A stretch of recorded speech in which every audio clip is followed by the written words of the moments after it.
బొమ్మల ఆట అని తెలుసు,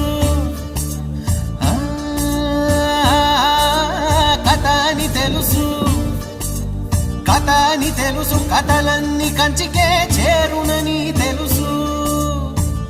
తెలుసు తెర తొలుగుతుందని, తెలుసు తెల్లారుతుందని, తెలుసు ఈ కట్టె పుట్టుకుమంటదని, తెలుసు ఈ మట్టి మట్టిలో కలిసిపోతదని.